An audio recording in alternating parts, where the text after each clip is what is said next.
This show is brought to you by Manscaped. Use the code AFTV for 20% off your order and free shipping at manscaped.com. Hi, welcome to AFTV. It wasn't the performance we were all hoping for after what we saw last weekend. How was it for you? I'm cold, I'm wet, I'm miserable. I've been for a swim. It feels like I've been for a swim, even though I'm down in Brighton.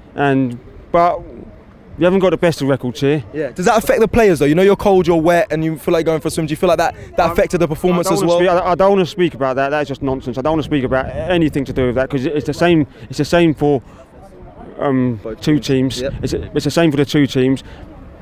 But I'll speak about the game a little bit. Right. In the first half, Brighton were attacking us. They had 3 or 4 corners. They put Dan Burn, who's 7'2". Yep. And they had Martin Aldergaard marking him. So you had the goalkeeper here, you had Martin Aldergaard, and you had Dan Burn, who was 7'2". If they had any sense, they would just lump it on his head and he would score. Yeah. Really, you should have put Ben White or Gabriel on him.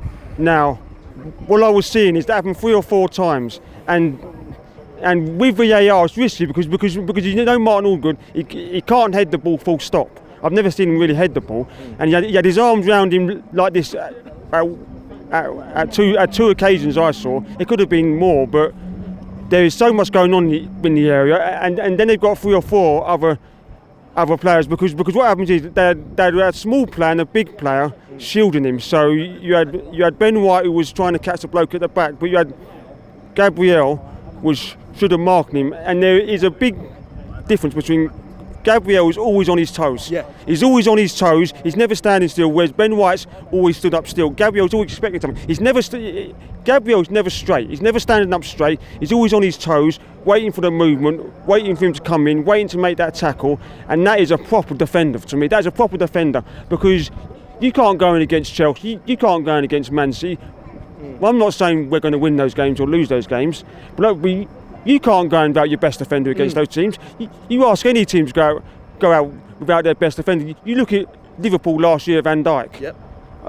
I'm not saying they're both in the same league as player-wise, but when you have your best defender out for a long period, you can't do anything. And when he comes back, it is no coincidence that we have kept a clean sheet today. And I thought those two played all right. I thought Tierney didn't get fooled as much, but I thought Tomiyasu was run inside out. If I was doing the players' rating, it'd be below 5. Seriously, but yeah, he had a tough game. He was getting doubled up on as well though for most of the game. That bloke who got man the match with the floppy, he was outstanding. Yeah. He was on Tomiyasu's side, to be fair. He was amazing. He was doing Tomiyasu inside, outside, and then when you've got Saka in front of him, Saka is trying to come back, but his first thought is not to come back.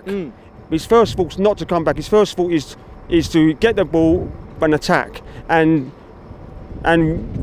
with our coach, it's always defend, then attack. It's simple. When you have a corner, you always leave one man up front. This manager never leaves someone up front. It's all 11 players back. Even if you leave one up front, if you do what Jose Mourinho did in his first spell at Chelsea, he would leave the 3 shortest players at the halfway line.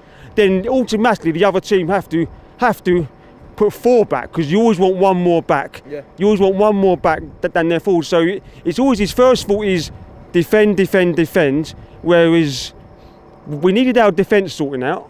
We got our defence sorting out. Now it's our attack. Now, what I would like to see with Pepe is Pepe's a player.